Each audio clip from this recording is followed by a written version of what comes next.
વાત આવે છે સરકાર ઉપર પ્રેશર પોલિટિક્સ કરવાની, તો ગુજરાતની 6.5 કરોડ જનતા પ્રેશર આપી રહી છે તો એના પેટનું પાણી નથી હલતું. તો આવી સરકાર સામે પાયો ભીડવી પડે. એટલું ચોક્કસ છે કે જેટલા પણ આંદોલનકારીઓ છે એ સરકારમાં હશે કે સરકારની બહાર બેઠા હશે, સરકારના ઉપર ભારે ચોક્કસ છે. વાત આવે છે અમરેલીની હોય કે ગોંડલની હોય, તો હું તમને પોલિટિકલી વ્યૂથી સમજાવું કે બંને વિધાનસભાઓ છે એ પાટીદાર પ્રભાવિત છે, એને કોઈ નકારી નહીં શકે. ત્યાં વોટર્સ છે પાટીદાર છે, તો સ્વાભાવિક છે કે કોઈ પણ મુદ્દો બનશે તો એ પાટીદાર તરફી જતો રહેશે. આ જે પાકડ બિલ્લાઓની જે સરકાર છે ભાજપની, એની સામે લડવા માટે તમારા સરકારથી આગળ આવીએ છીએ અને એટલા માટે જ અમે પહોંચીએ છીએ, અમે કામ કરીએ. હું પાટીદાર સમાજના જે પણ દીકરા દીકરીઓ છે, માતાઓ બહેનો છે, ભાઈઓ છે, દરેકને મારે એક સંદેશ આપ્યો છે કે એક આંદોલનકારી તરીકે અમે લોકો જયારે બહાર નીકળીએ છીએ ને ઘરની બહાર, ત્યારે અમે કઈ જોતા નથી. અમે ખાલી એટલું જ જોઈએ છીએ કે ભાઈ સમાજ અને ગુજરાતની જનતાનું કંઈ ભલું થાય. ત્યારે જે નેગેટિવ માનસિકતા હોય છે ને, ઘણી વખત એને જોઈ તમને દુઃખ થતું હોય છે. આ ફેક્ટ વસ્તુ કહું છું કે જે ઝટો લઈ નીકળે ને એના ટાંગા ખેંચવાવાળા પણ બહુ હોય છે, એની બુરાઈ કરવાવાળા પણ બહુ હોય છે. ગુજરાતમાં ફરી એકવાર બેઠક પોલિટિક્સનું આયોજન છે એ થવા જઈ રહ્યું છે. ગાંધીનગર ખાતે આ બેઠક યોજાવા જઈ રહી છે. આ જ મુદ્દા પર આપણે વાતચીત કરવાના છીએ કે આ બેઠકમાં શું થવા જઈ રહ્યું છે, કારણ કે તમામ જે પાસના આગેવાનો છે તેઓ એકજૂટ થવાના છે ગાંધીનગર ખાતે. આ જ મુદ્દા પર વાતચીત કરવા માટે અત્યારે આપણી સાથે રેશમાબેન પટેલ ઉપસ્થિત છે. બેન, સ્વાગત છે આપનું ગુજરાત તકમાં. આવતીકાલે હવે બેઠકનું આયોજન કરવામાં આવ્યું છે. તમામ આગેવાનો એકઠા થવા જઈ રહ્યા છે ગાંધીનગર ખાતે.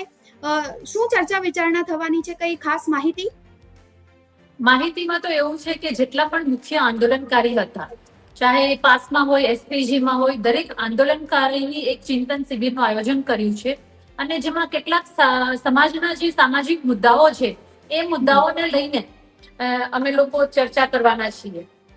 ઓકે, આની સાથે સાથે હવે ખાસ વાત એ પણ છે બેન કે અલ્પેશ કથિરિયા અને ધાર્મિક માલવિયા પણ સામેલ રહેશે, ખાસ હાજર રહેવાના છે. ત્યારે વિસાવદરમાં ઇટાલિયાની જીત બાદ પાટીદારો હવે સક્રિય થઈ ગયા છે એવું લાગી રહ્યું છે? નહીં, આમાં કેવું છે કે બધા અમે જેટલા પણ મુખ્ય આંદોલનકારી હતા એ મળવાના છીએ. અને વાત આવે છે સક્રિયની, તો દરેક પોતપોતાના વિસ્તારમાં તો સક્રિય હતા જ, એવું નથી કે નથી. પણ આ કેવું છે કે ભાઈ બધા ભેગા મળવાના હોય ને એટલે એવું લાગે કે સક્રિય થઈ ગયા છે. પણ નહીં, જ્યારે સમાજના મુદ્દાની વાત આવી છે, જ્યારે સમાજને પડખે ઉભવાની વાત આવી છે, ત્યારે દરેક આંદોલનકારી પોતપોતાના દાયરામાં રહીને પોતપોતાના પક્ષ સાથે જોડાય અને હંમેશા સમાજની વાત કરી છે. એટલે અહીંયા કોઈ એવા કોઈ પરિણામ આવ્યા છે અને સક્રિય થયા છે એવું નથી. ઓકે, એવી ચર્ચા ચાલી રહી છે કે આ કદાચ સરકાર ઉપર પ્રેશર પોલિટિક્સ બનાવવાનો પ્રયત્ન છે કરવામાં આવી રહ્યો છે અલ્પેશ કથિરિયા અને વરુણ પટેલ દ્વારા.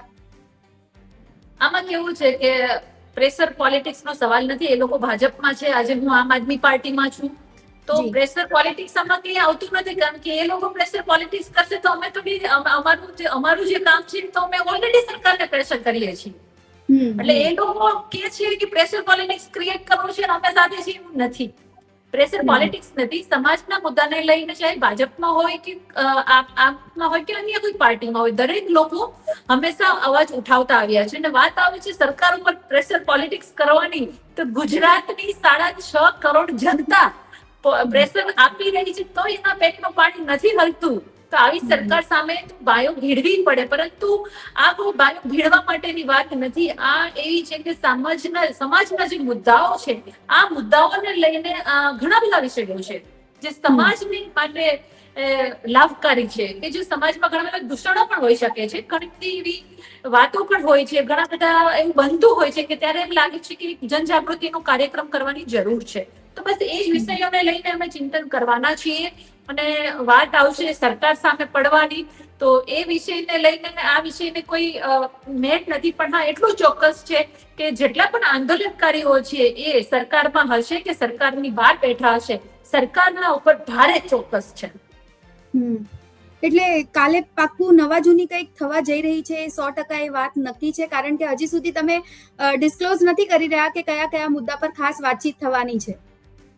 ચિંતન શિબિર છે ને, મુદ્દા ચિંતન શિબિરમાંથી ઉત્પન્ન થશે. સમજો, અમે લોકો બધા પોતપોતાના પક્ષ મૂકીશું, સમાજની કેટલી વાતો છે, દરેક પોતપોતાનો પક્ષ મૂકીને ચિંતન કરશે અને એના નિષ્કર્ષ રૂપે, એના ફળ રૂપે, એના ભાગ રૂપે જે પણ મુદ્દાઓ બહાર આવશે એ મુદ્દાઓ તમારા સમક્ષ ચોક્કસ મૂકીશું. પણ સમાજ સુધારણાના અમારા જે મુદ્દાઓ છે એ મુદ્દાઓને લઈને ચોક્કસ સમગ્ર ગુજરાતમાં અમે લોકો પાટીદાર સમાજમાં જનજાગૃતિનો કાર્યક્રમ કરીશું અને કોશિશ કરીશું કે સરકારની પણ એમાં જો જરૂર પડશે, સરકારને કહેવાની જરૂર પડશે, એટલે એમ કહું કે સરકારને પણ ટકોરવાની જરૂર પડશે તો કોઈ પણ પાછી પાની નહીં કરે, એને પણ કેવું પડશે કે ચોક્કસ કહીશું.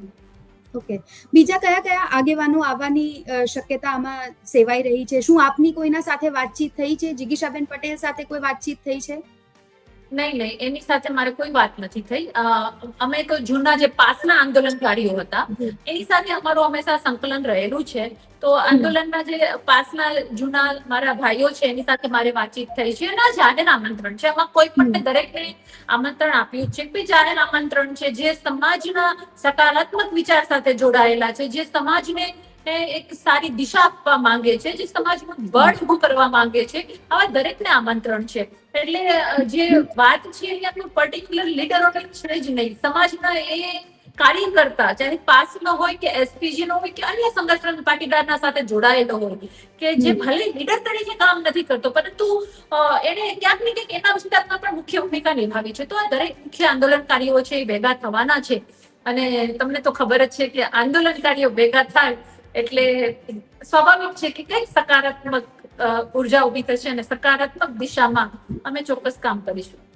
બિલકુલ. આ પાટીદાર આગેવાનો થોડા દિવસ પહેલા જ, એટલે કે આપણે ગોંડલમાં પણ જોયું છે કે તમામ ત્યાં પણ એક્ટિવ થયા હતા અને એની સાથે સાથે પાયલ ગોટીનો જે મુદ્દો જે અમરેલીમાં ઉઠ્યો હતો એમાં પણ પાટીદારો ખૂબ અગ્રેસર રીતે સામે આવ્યા હતા અને અવાજ ઉપાડી રહ્યા હતા.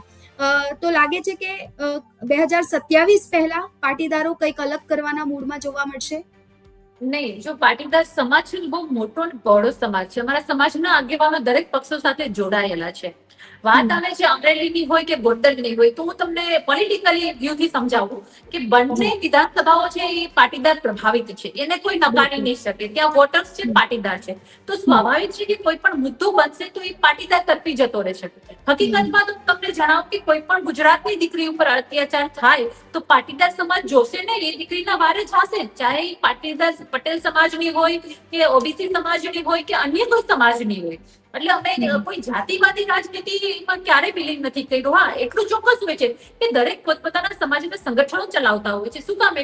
સમાજને ઘણી બધી વાત આજે સમજો કે વર્ષો પહેલા જઈને તો સમાજમાં ઘણા બધા સુધારણા કાર્ય થયા છે, ત્યારે સમાજની ઉન્નતિ થતી હોય છે, પ્રગતિ થતી હોય છે. તો અહીંયા તમે જે વાત કરો છો કે ગોંડલની હોય કે અમરેલીની હોય તો પાટીદાર પ્રભાવિત વિધાનસભાઓ છે એટલા માટે આપણને એવું લાગે છે. પણ જ્યાં અન્યાય થતો હોય ત્યાં હંમેશા પાટીદાર સમાજના દીકરા દીકરીઓએ અવાજ ઉઠાવ્યો છે અને હંમેશા ઉઠાવતા રહેશે. સમાજની વાત હશે કે અન્ય સમાજ સાથે અન્યાયની વાત હશે, અમે હંમેશા કહેવાય કે સકારાત્મક અને સત્યની સાથે હોઈએ છીએ.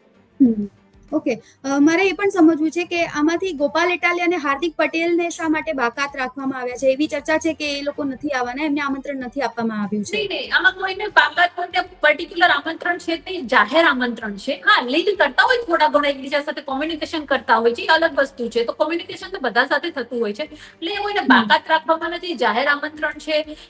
માત્ર ધારાસભ્ય નહીં, જે મિનિસ્ટરો છે એ પણ આવી શકે જો પોતાની જાતને આંદોલનનો સહભાગ ગણતા હોય ને આંદોલનકારી તરીકે માનતા હોય તો આવી શકે છે. જાહેર આમંત્રણ છે એટલે અહીંયા કોઈને બાકાત રાખવા કે કોઈને નથી બોલાવવામાં આવતા એવું કઈ છે જ નહીં. કહેવાય છે કે એક સ્વયંભૂ એક વિચાર આવ્યો કે ભાઈ બધા સાથે બેસી અને ચિંતન કરવાની જરૂર છે. જે સમાજના મુદ્દાઓ છે એને લઈને પણ ઘણી ત્રુટીઓ છે, એને આપણે આગળ વધારી શકીએ.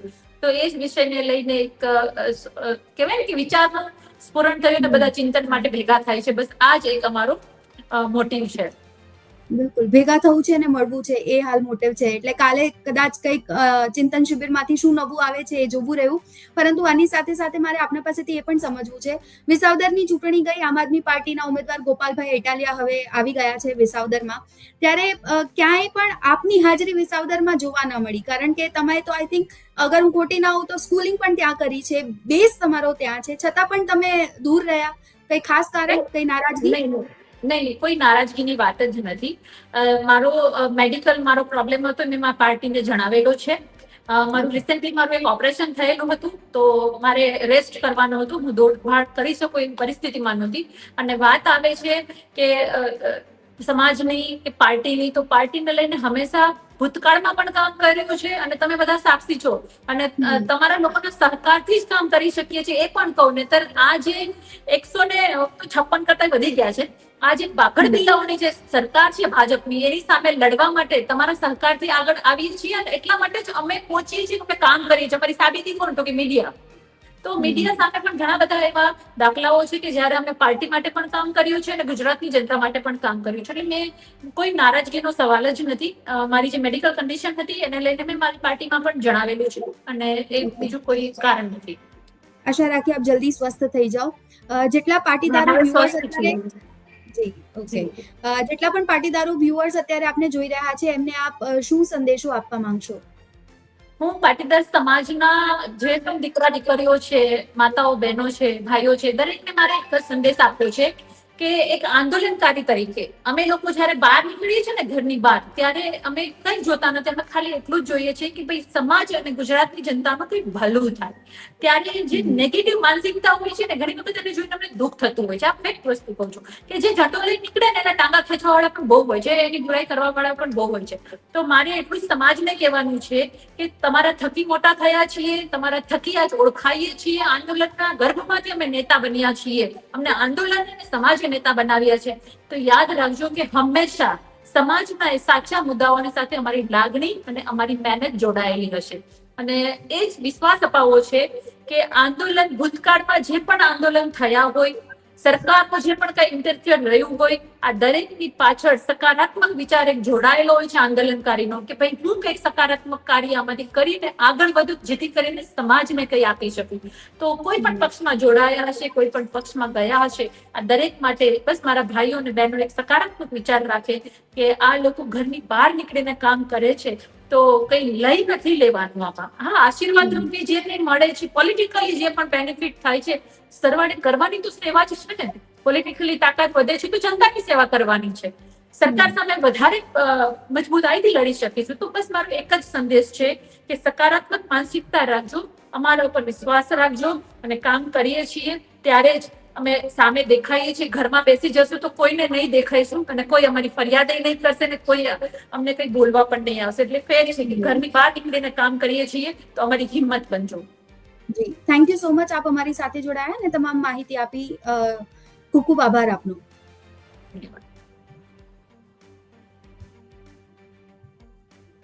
તો હવે કાલે શું નિર્ણય આવે છે અને શું મોટું થાય છે ગુજરાતની રાજનીતિમાં, એ જોવું તો ખૂબ જ રસપ્રદ રહેશે. કારણ કે હવે જે પાસના તમામ આગેવાનો છે એ એક જ સાથે એક મંચ ઉપર એકજૂટ જોવા મળશે. ત્યારે આ ચિંતન શિબિરમાં શું ચિંતન કરવામાં આવે છે અને કયા કયા મુદ્દાઓ પર સરકારને ઘેરવાની રણનીતિ કરવામાં આવે છે, એ જોવું ખૂબ જ રસપ્રદ રહેશે. તમામ પડે પડની માહિતી છે અમે આપના સુધી પહોંચાડતા રહીશું. અત્યારે બસ આટલું જ. નમસ્કાર.